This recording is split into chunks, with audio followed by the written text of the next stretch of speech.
दोहरा लेखा प्रणाली, डबल अकाउंटेंसी सिस्टम।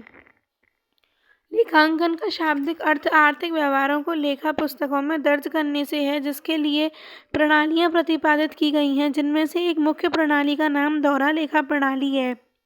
नोट: दोहरा लेखा प्रणाली के जनक इटली के गणितज्ञ लुकास पेसियोली को माना जाता है, जिनकी प्रसिद्ध पुस्तक द कंप्यूटस एंड स्क्रिप्चर्स प्रणाली का उल्लेख किया गया है। इस प्रणाली के अनुसार प्रत्येक आर्थिक व्यवहार से कम दो खाते प्रभावित होते हैं, जिनका सैद्धांतिक लेखा जोखा ही दोहरा लेखा प्रणाली कहलाता है। दोहरा लेखा प्रणाली की परिभाषाएं: लेखांकन की वह प्रणाली जिसके अंतर्गत मुद्रा में व्यक्त प्रत्येक व्यवहार को दोहरे पहलू से लिखा जाता है। प्रत्येक व्यापारिक व्यवहार को दोहरा प्रभाव होता है, जिससे एक प्रभाव नाम तथा दूसरे प्रभाव जमा से जाना जाता है। इसका लेखांकन दोहरा लेखा प्रणाली होती है। दोहरा लेखा प्रणाली का अभिप्राय हिसाब किताब की उस प्रणाली से है इसमें प्रत्येक लेन देन के दोनों पहलुओं में से एक का नाम डेबिट तथा दूसरे का नाम क्रेडिट कुछ निश्चित नियमों के आधार पर किया जाता है। उपर्युक्त परिभाषाओं से यह स्पष्ट होता है कि इस प्रणाली में कम से कम दो खाते प्रभावित होते हैं। एक खाता नाम डेबिट होता है तथा दूसरे खाते का नाम क्रेडिट होता है। दोनों ही खातों में समान राशि का लेखांकन होता है। दोहरा लेखा प्रणाली में मूलभूत कारण: अभिलेख, रिकॉर्डिंग। इस चरण में व्यापारिक लेन देनों को प्राथमिकता वही ज्वेलर में लिखा जाता है। वर्गीकरण, क्लासिफिकेशन: इस चरण में प्रारंभिक बही के आधार पर खाते बनाए जाते हैं। संक्षिप्तीकरण, समराइजेशन: इस चरण के अंतर्गत तलपट ट्रायल बैलेंस बनाया जाता है। वित्तीय विवरण तैयार किए जाते हैं। संवहन, कम्युनिकेशन: यह दोहरा लेखा प्रणाली अंतिम चरण होता है। इसमें वित्तीय विवरणों के उपयोगकर्ताओं को सूचनाएं पहुंचाई जाती हैं। दोहरा लेखा प्रणाली के गुण व दोष: गुण: पूर्णतः वैज्ञानिक विधि, क्योंकि इस प्रणाली में लेखा जोखा करने के निश्चित सिद्धांत होते हैं। इस प्रणाली में छल व कपट की संभावना कम होती है। लाभ हानि एवं आर्थिक स्थिति का उचित आकलन हो पाता है। चूंकि एक सार्वभौमिक एवं वैधानिक पद्धति है, अतः पूर्ण विश्वसनीय मानी जाती है। इस प्रणाली से आर्थिक स्थिति का आसानी से तुलनात्मक अध्ययन किया जा सकता है। दोष: योग्य एवं पेशेवर व्यक्ति की आवश्यकता, अत्यधिक खर्चीली, क्योंकि विभिन्न पुस्तकें व्यवस्थित करनी पड़ती हैं। लेखांकन करते समय यदि कोई अशुद्धि रही हो तो उसे पढ़ पाना कठिन होता है। लेखांकन की यह प्रणाली लघु व्यावसायिक उपक्रमों के लिए उपयोगी नहीं मानी जाती है। दोहरा लेखा प्रणाली को इकेरा लेखा प्रणाली में अंतर: इकेरा लेखा प्रणाली में केवल एक खाता प्रभावित होता है, जबकि DIS में दोनों प्रभावित होते हैं। इकेरा लेखा प्रणाली लेखांकन की परंपरागत लेखा पद्धति, परंतु DIS लेखांकन की वैज्ञानिक विधि है। इकेरा लेखा प्रणाली में दोहरा लेखा प्रणाली की तुलना में अपेक्षाकृत कम खर्चीली है। दोहरा लेखा प्रणाली में चरणबद्ध तरीके से विभिन्न खाता पुस्तक व्यवस्थित की जाती है, जबकि इकेरा लेखा प्रणाली में ऐसा नहीं होता।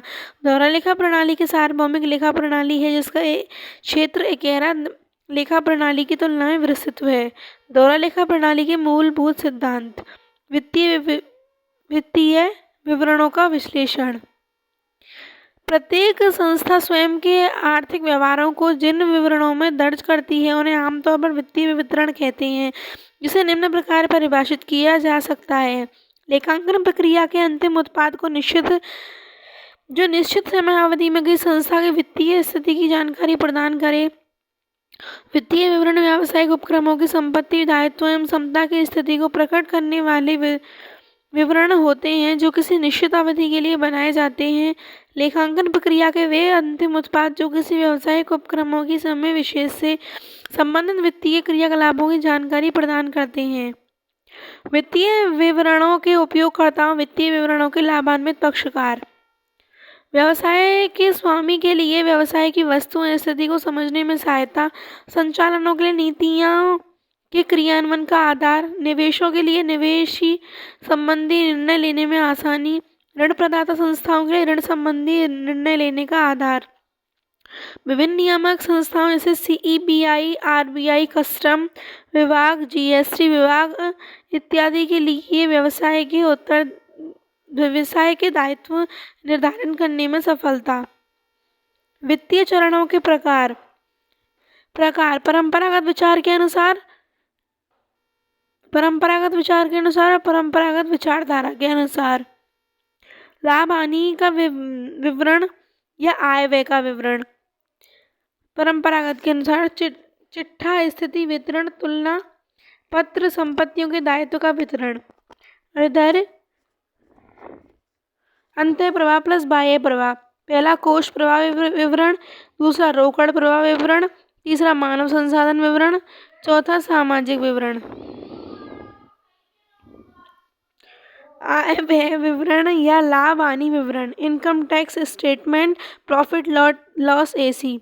यह एक लेखांकन विवरण है जो समय विशेष के लिए व्यवसाय के आगम एवं व्यय की संक्षिप्त जानकारी प्रदान करता है। स्थिति विवरण, चिट्ठा, तुलन पत्र, संपत्ति एवं दायित्वों का विवरण।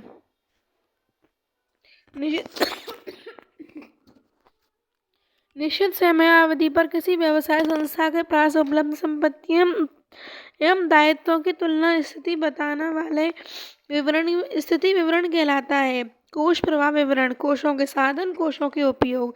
लेखांकन अवधि में व्यवसाय में कोषों के स्थान एवं कोषों के उपयोग की स्थिति बताने वाला वितरण कोष प्रवाह कहलाता है। रोकड़ प्रवाह वितरण, लेखांकन अवधि में व्यवसाय के रोकड़ आवक एवं रोकड़ जावक की स्थिति बताने वाला विवरण। मानव संसाधन विवरण, ह्यूमन रिसोर्स स्टेटमेंट। साधन के द्वारा मानवीय संसाधनों के कौशल विकास हेतु किए गए खर्च की जानकारी प्रदान करने वाले विवरण। सामाजिक विवरण, सामाजिक उद्देश्यों की प्राप्ति हेतु व्यावसायिक संस्थानों के द्वारा दिए गए खर्च व निवेश की स्थिति बताने वाला विवरण। वित्तीय विश्लेषण, व्याख्या प्लस वर्गीकरण।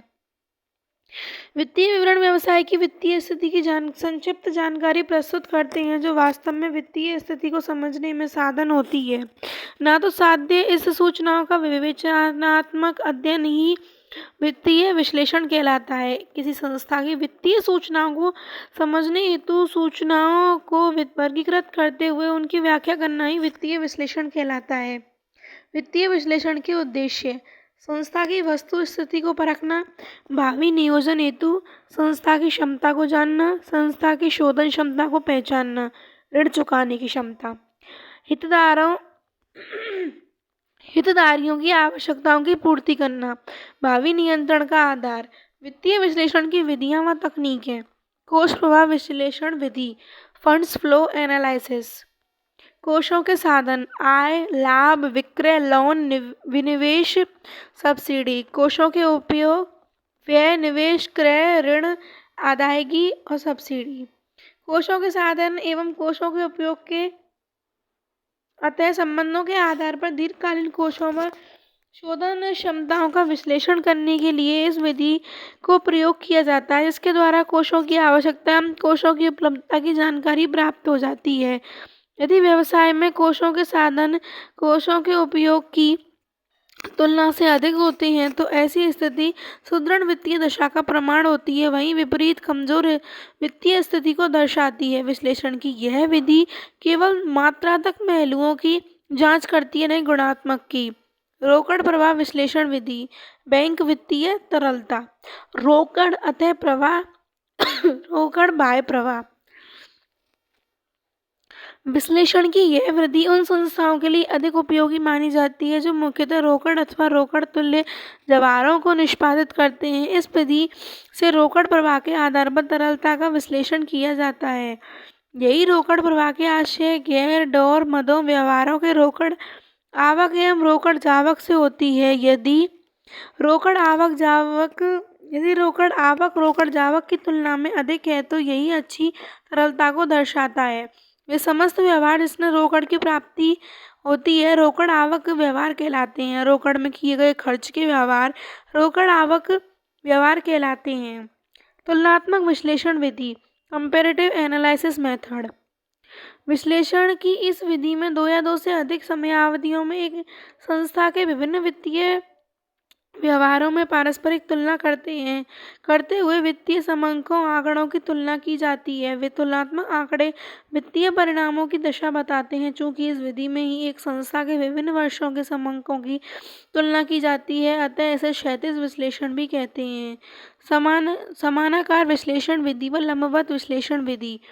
यह तकनीक कुछ सामान्य मदों के साथ वित्तीय विवरण के विभिन्न व्यवहारों के मध्य संबंधों का संकेत देती है, जिसमें सामान्य मद के अनुरूप प्रत्येक मद को प्रतिशत के रूप में ज्ञात किया जाता है। इस तकनीक में किसी एक व्यवहार को 100 मान लिया जाता है, जिसे सामान्य मद कहते हैं, तथा अन्य व्यवहारों को प्रतिशतता के आधार पर सामान्य मद से तुलना करते हुए ज्ञात किया जाता है।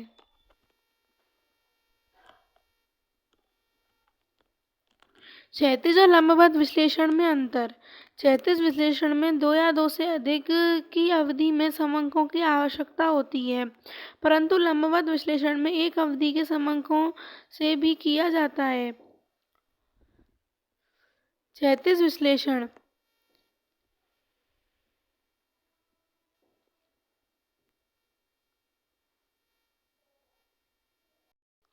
क्षैतिज विश्लेषण तुलना का आधार होता है, जबकि लंबवत विश्लेषण तुलना का अंग माना जाता है। क्षैतिज विश्लेषण स्थापित संस्थाओं के लिए उपयोगी होता है, वहीं नवीन संस्थाओं के लिए लंबवत विश्लेषण सहायक होता है। क्षैतिज विश्लेषण काल श्रेणी विश्लेषण टाइम सीरीज एनालिसिस में उपयोगी होता है, वहीं लंबवत विश्लेषण परिच्छेद विश्लेषण में उपयोगी होता है। Cross analysis. ड्यू पॉइंट विधि मात्रात्मक। इस विधि का प्रतिपादन अमेरिका की प्रसिद्ध कंपनी ड्यू पॉइंट के द्वारा किया गया, जो निवेश पर प्रत्यात्त आय अथवा मार्जिन की दर के आधार पर विकल्पों के चयन का सुझाव देती है।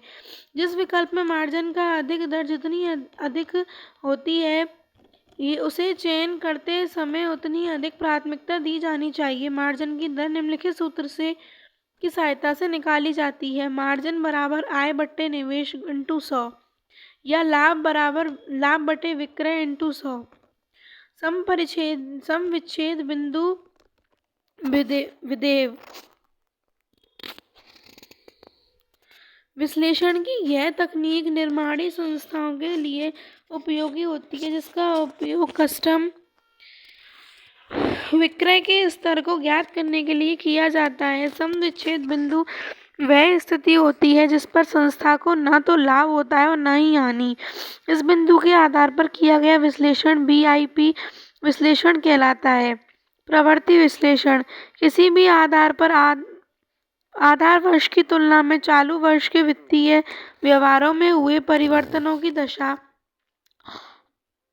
अथवा प्रवृत्ति के आधार पर व्यवसाय की वित्तीय स्थिति का आकलन ही प्रवृत्ति विश्लेषण कहलाता है, जिसमें प्रत्येक परिवर्तन को प्रतिशत के रूप में ज्ञात किया जाता है एवं उसे रेखा चित्र के माध्यम से प्रस्तुत किया जाता है। इस विधि में प्रतिशत की गणना निम्नलिखित सूत्र की सहायता से की जाती है। प्रतिशत बराबर चालू वर्ष का व्यवहार बटे आधार वर्ष का व्यवहार इंटू 100। अनुपात विश्लेषण रेशियो एनालिसिस। वित्तीय विवरणों में प्रदत्त समंकों का व्यक्तिगत रूप से कोई महत्व नहीं होता। ये तथ्य समंकों तथा तथ्य समंकों से परस्पर संबंधित होते हैं, अतः केवल समंकों के आधार पर कोई स्पष्ट निर्णय नहीं लिया जा सकता, जब तक कि समंकों के मध्य उचित संबंध स्थापित न किए जाएं। इसी क्रम में लेखांकन अनुपात एक गणितज्ञ संख्या होती है जो 2 या 2 से अधिक समंकों की संबंधता को व्यक्त करती है, जिसके आधार पर किया गया विश्लेषण अनुपात विश्लेषण कहलाता है। इस विधि में निश्चित अनुपातों की गणना की जाती है एवं ज्ञात अनुपातों की प्रमापों स्टैंडर्ड से तुलना की जाती है। कुछ महत्वपूर्ण लेखांकन अनुपात निम्नलिखित हैं: द्रव्यता अनुपात, लाभदायकता अनुपात, शोधन क्षमता अनुपात, क्रियाशीलता अनुपात। द्रव्यता अनुपात लिक्विडिटी रेशियो वे अनुपात जिनकी सहायता से व्यवसाय की तरलता की स्थिति ज्ञात की जाए। चालू अनुपात करंट रेशियो वे अनुपात जो व्यवसाय की चालू संपत्तियों एवं चालू दायित्वों के मध्य अंतर संबंध दर्शाता है। चालू संपत्ति बराबर चालू संपत्ति चालू वित्तीय वर्ष में कैश में बटे चालू दायित्व। नोट, वे समस्त संपत्ति जिन्हें चालू लेखांकन वर्ष में ही रोकड़ में परिवर्तित कर लिया जाता है, जैसे बैंक में अल्पकालीन जमा, अल्पकालीन निवेश, स्टॉक, प्राप्त बिल, देनदार। वे दायित्व जिन्हें चालू लेखांकन वर्ष में ही चुकाना हो, चालू दायित्व कहलाता है, जैसे लेनदार, देय बिल, ओवरड्राफ्ट, बैंक अधिविकर्ष, अन्य अल्पकालीन दायित्व इत्यादि। चालू अनुपात की आदर्श स्थिति। प्रमाप 2.1 तरलता अनुपात, liquid ratio, quick acid ratio. अम्ल परीक्षणीय अनुपात बराबर तरल संपत्ति बटे चालू दायित्व। वे अनुपात जिनकी सहायता से व्यवसाय की तरल संपत्ति एवं चालू दायित्वों के मध्य संबंध को ज्ञात किया जाए। नोट, चालू संपत्ति का वह भाग जिसे शीघ्र रोकड़ में परिवर्तित कर लिया जाए तरल संपत्ति कहलाती है। लाभदायकता अनुपात, प्रॉफिटेबिलिटी रेशियो, वे अनुपात जो व्यवसाय में उपलब्ध लाभों की स्थिति की जानकारी देते हैं। सकल लाभ अनुपात, विक्रय माइनस क्रय, सकल लाभ अनुपात बराबर सकल लाभ बटे विक्रय इंटू 100। परिचालन ऑपरेटिंग लाभ अनुपात, परिचालन लाभ अनुपात बराबर परिचालन लाभ बटे विक्रय इंटू 100। शुद्ध लाभ अनुपात, शुद्ध लाभ अनुपात बराबर शुद्ध लाभ बटे विक्रय इंटू 100। शोधन क्षमता अनुपात, सोविलेंसी कैपेसिटी रेशियो, वे अनुपात जिनकी सहायता से व्यवसाय के ऋण चुकाने की क्षमता का आकलन किया जाता है, जिसमें निम्नलिखित अनुपात शामिल हैं। ऋण क्षमता अनुपात, डेबिट इक्विटी रेशियो बराबर ऋण बटे क्षमता, आदर्श स्थिति 2.1। पूंजी दंतीकरण अनुपात, स्वामीगत कोष बटे स्थिर ब्याज सहित कोष। नोट, वह पूंजी जिसकी लागत स्थायी होती है स्थिर पूंजी कहलाती है, जैसे ऋण रूपी पूंजी, तथा पूंजी जिसकी लागत परिवर्तनीय होती है, जैसे समता पूंजी, स्वामी की पूंजी। शोधन अनुपात बराबर ऋण बटे संपत्ति, स्वामित्व अनुपात बराबर शुद्ध कीमत बटे कुल संपत्ति। क्रियाशीलता अनुपात, एक्टिविटी रेशियो, इन अनुपातों की सहायता से व्यवसाय की चालन क्षमता का आकलन होता है। देनदार संग्रह अवधि, संग्रहण अवधि, डेबिटर कलेक्शन पीरियड, विक्रय बराबर औसत देनदार। प्रारंभिक देनदार वर्ष प्रारंभिक 1 अप्रैल से प्लस अंतिम देनदार बटे 2 बराबर औसत देनदार। यह अवधि जितनी कम होती है उतनी ही अच्छी मानी जाती है। लेनदार भुगतान अवधि, क्रेडिटर पेमेंट्स पीरियड, क्रय बटे औसत लेनदार, प्रारंभिक लेनदार प्लस अंतिम लेनदार बटे 2। यह अवधि जितनी अधिक होती है उतनी ही अच्छी मानी जाती है। स्कंद आवर्त अनुपात, स्टॉक टर्न ओवर पीरियड, इस अनुपात की सहायता से यह ज्ञात किया जाता है कि स्टॉक में पड़ा माल कितने दिन में बिक जाएगा। विक्रय बटे औसत स्कंद, प्रारंभिक स्कंद प्लस अंतिम स्कंद बटे 2। यह अवधि जितनी भी कम होती है उतनी ही अच्छी मानी जाती है। वित्तीय विश्लेषण के दोष व सीमाएं, योग्य एवं पेशेवर ज्ञान की आवश्यकता। विश्लेषण की अधिकांश वित्तीय विधियां केवल मात्रात्मक पहलुओं की जांच करती है, जिनमें गुणात्मक का अभाव देखा जा सकता है, लंबवत विश्लेषण में नहीं। वित्तीय विवरण ऐतिहासिक लागत के आधार पर बनाए जाते हैं, जो वर्तमान स्थिति को नहीं दर्शाते। व्यक्तिगत निर्णय से प्रभावित, वित्तीय विवरणों की तकनीकों में परिवर्तन से विश्लेषण का कार्य भी जटिल बन जाता है। उत्तरदायित्व एवं सामाजिक लेखांकन, रिस्पॉन्सिबिलिटी इन सोशल अकाउंटेंसी। उत्तरदायित्व लेखांकन, लेखांकन की तकनीकों में परिवर्तन के फलस्वरूप वर्तमान समय में बृहद स्तर पर कार्यरत व्यावसायिक उपक्रमों में उत्तरदायित्व लेखांकन एक प्रचलित तकनीक ही मानी गई है, जिससे निम्न प्रकार परिभाषित किया जा सकता है। अमेरिकन अकाउंटिंग एसोसिएशन के अनुसार वह प्रक्रिया इसके अंतर्गत पूर्व निर्धारित कार्यों को पूरा करने के लिए परिणामों की जानकारी विकेंद्रित रूप से हस्तांतरित की जाती है, उत्तरदायित्व लेखांकन कहलाती है। हिक्स के अनुसार विभिन्न विभागों के द्वारा किए गए कार्यों की समयानुसार जानकारी प्रदान ही उत्तरदायित्व लेखांकन कहलाती है। नोट, उत्तरदायित्व लेखांकन की प्रक्रिया में संस्था में निम्नलिखित केंद्रों का गठन किया जाता है। लागत केंद्र, कॉस्ट सेंटर, संस्था में विभिन्न गतिविधियों का संचालन करने में जो खर्च वहन किया जाता है उसे लागत कहते हैं।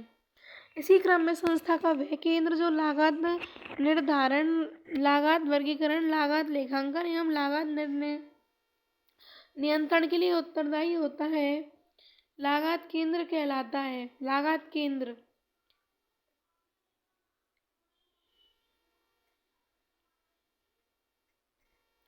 आगम केंद्र रेवेन्यू सेंटर किसी विशिष्ट समयावधि में संस्था जिन गतिविधियों से आय प्राप्त करती है इस लेखांकन की भाषा में आगमन कहते हैं। संस्था में स्थापित आगमन केंद्र के द्वारा संस्था की कुल आय को वर्गीकृत एवं लेखांकन किया जाता है ताकि भावी आय में वृद्धि का निर्धारण किया जा सके। निवेश केंद्र इन्वेस्टमेंट सेंटर वर्तमान में साथ साथ भविष्य को सुरक्षित रखने के लिए संस्था के द्वारा निवेश की गतिविधियां संचालित की जाती हैं। इसके लिए उपलब्ध विकल्पों में से बेहतर विकल्प का चयन करने एवं निवेश की नीतियों का निर्धारण करने वाला केंद्र निवेश केंद्र कहलाता है।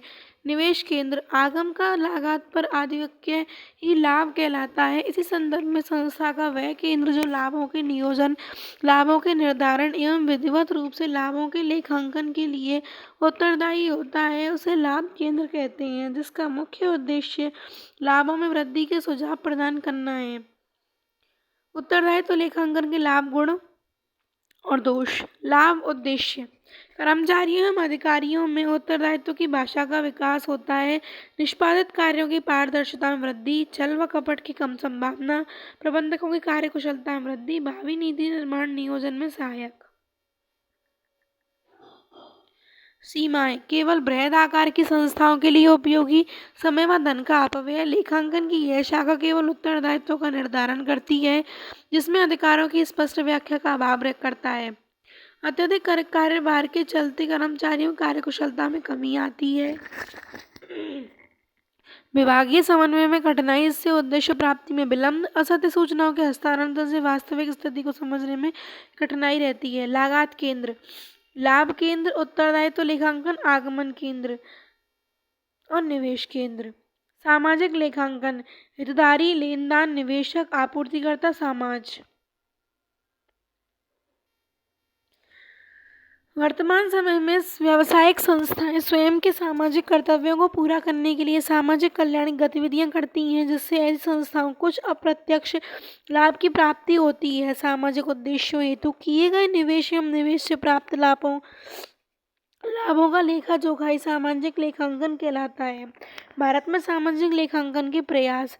सच्चर समिति, इस समिति के अनुसार सामाजिक लेखांकन की अवधारणा यह बताती है कि सरकार के द्वारा आर्थिक सामाजिक कल्याण की गतिविधियों का लेखा जोखा करना ही सामाजिक लेखांकन है, अर्थात राष्ट्रीय लेखांकन को ही सामाजिक लेखांकन माना गया है। कंपनी अधिनियम 2013 अधिनियम में सामाजिक लेखांकन को कॉर्पोरेटिव सामाजिक उत्तरदायित्व में कुछ चुनिंदा व्यावसायिक उपक्रमों के लिए अनिवार्य किया गया। अधिनियम के अनुसार कंपनी के द्वारा स्वयं की गतिविधियों से समाज पर पड़ने वाले प्रभाव एवं सामाजिक लागतों का अध्ययन ही सामाजिक लेखांकन कहलाता है। नोट, फोटोग्राफ अवधारणा। सामाजिक लेखांकन की इस अवधारणा में व्यावसायिक संस्था द्वारा संचालित सामाजिक कार्यक्रमों की फोटो तस्वीर समाज में प्रस्तुत की जाती है। सामाजिक लेखांकन के उद्देश्य अंशधारियों एवं सामाजिक पक्षधारों के मध्य संतुलन स्थापित करना, उपलब्ध संसाधनों का कुशलतम प्रयोग करना, आर्थिक कल्याण के साथ साथ सामाजिक कल्याण की भावना को बल देना, स्वामिगत उद्देश्यों की प्राप्ति करना, हितधारियों के हितों को सुरक्षित करना। सामाजिक लेखांकन के लाभ, उपलब्ध संसाधनों का कुशलतम उपयोग, लोक कल्याणकारी भावना को मजबूती प्रदान होती है, व्यावसायिक उपक्रमों की सामाजिक प्रतिष्ठा में वृद्धि होती है जिससे उनकी आगम एवं लाभों में वृद्धि होती है, वंचित एवं कमजोर वर्ग को आर्थिक व सामाजिक कल्याण, साधारणीय विकास की भावना की प्राप्ति, सरकार के सब्सिडी रूप भार में कमी एवं संसाधनों के अपव्यय पर रोक। धन्यवाद।